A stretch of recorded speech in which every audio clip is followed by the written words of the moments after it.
Hello. I thought a few words now would be really appropriate to speak about Nadine Dorries and Oliver Dowden. Of course, I'm delighted that Oliver Dowden has left the Ministry of, what is it, Media, Culture, Digital. I simply hate that acronym. I hate that acronym more than I hate the indifference and the sort of desultory manner of the former incumbent minister. I am so delighted Dowden has gone because he was unbelievably useless and had very little interest in the arts. Now, I've been looking at what various people have been saying, and the BBC has really slammed into Nadine Dorries, and I think completely without reason. And in fact, if anything, it betrays a sort of snobbery which I find disturbing. Now, Nadine Dorries, besides being an MP, has actually written 6 or 7 novels, and I picked one up yesterday and I read it. And actually, it's a cracking read. It was called The Four Streets. Well done. It's not Jane Austen, but it is a page turner. And she's written a series of novels about nurses as well, which I am going to get hold of and have a look at. Her novels seem to be focused on Liverpool. I mean, it takes me back to going up to Liverpool about a year ago to see my friend James, who was also on the circle with me. And we went round and found Ken Dodd's portrait on the wall. I didn't find his statue. I must go back and have another look. But what a wonderful city! What a wonderful, vibrant city! And I remember when I was younger watching the liver birds on television. So and going back, Liverpool is etched in our consciousness as a nation. It's a great city. Nadine Dorries, not only does she write these novels, and she churns them out. Well done. And they're significantly better than the rubbish that Jeffrey Archer has churned out.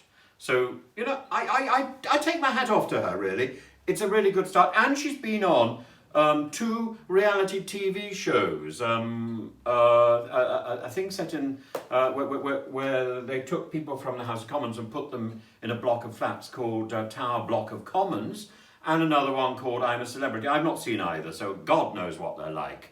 But,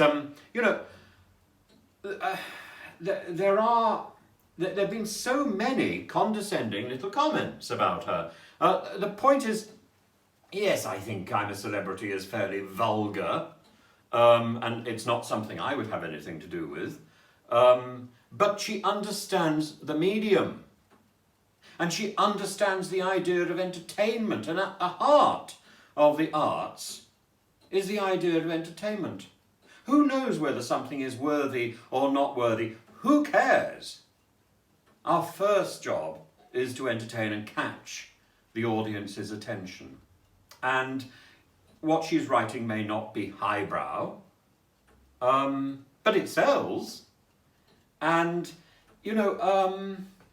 we should never dismiss the ephemeral and the popular.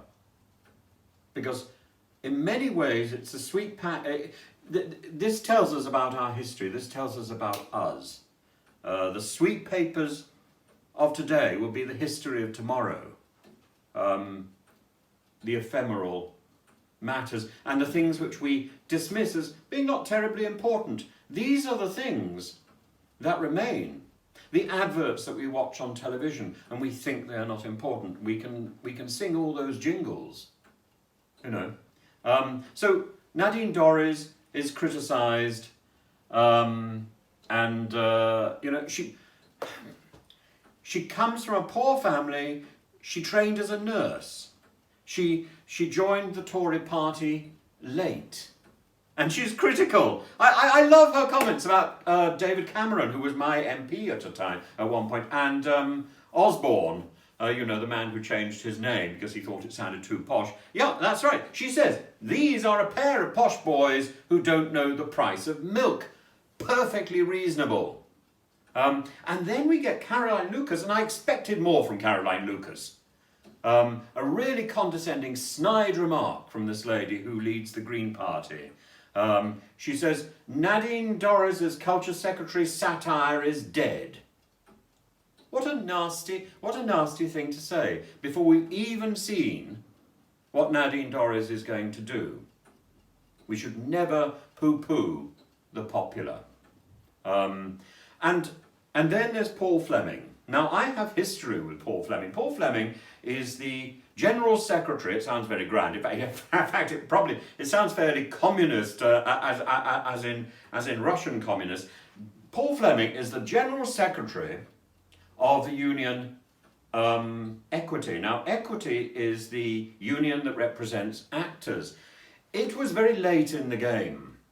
Equity was set up in the 1930s, in the late 1930s, in imitation of American Equity. In Britain, the actors or the performers were represented by a very early union called the Variety Artists Federation, and it was spectacular.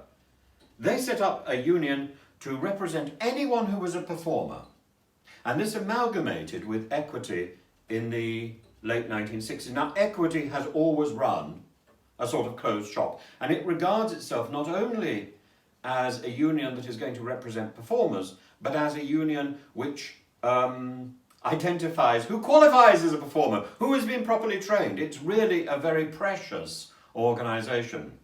I actually belong to it, because there is no choice. And I asked Paul Fleming last year I asked Paul Fleming very clearly why his union would not accept reality TV performers. Are they not performing? And he was rather snooty about it. And in fact, he sent me a letter back saying that there was no point my continuing this line of questioning, because he wasn't going to be drawn on it, and we were both wasting our time. So I asked him one last question. I said, because he's very, very much a professional trade unionist, I said, so if reality TV performers are not able to be represented by Equity, who are they being represented by? Who can they be represented by? Because presumably they're working. Presumably they are appearing on television. Who represents them? And he never answered me. And I'm still waiting for that answer. And if anybody out there has a good answer for that, I'd be really interested to hear. Anybody who is working, no matter what their background and no matter what their job, has the right, I believe, to union representation if they want it. I don't think somebody should be dictating who can and who cannot be part of a union, and who is not performing professionally. If you are appearing on the telly, you are performing professionally. It doesn't matter how much you're paid. That's a matter about the exploitation of production. That's not a matter of performance. So I hope Nadine Dorries will be somebody who can deal with this particular abuse, because it's an abuse which is being set in stone by the very union that people should be able to turn to for help. And what does Paul Fleming say about Nadine Dorries?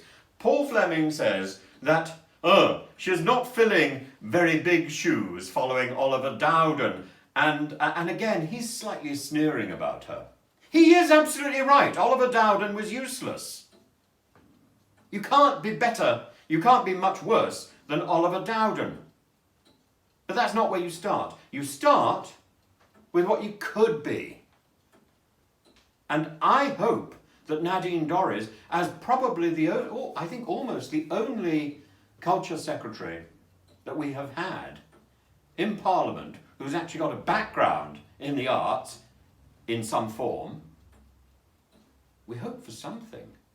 We hope that's a starting point. And I'm going to hold it to her. I've already written to her. And I'll keep you informed with how that goes over the next few weeks, as and when I can get on to YouTube and talk to you. So I hope that's of interest. Please do follow my channel and do ring the bell Have fun.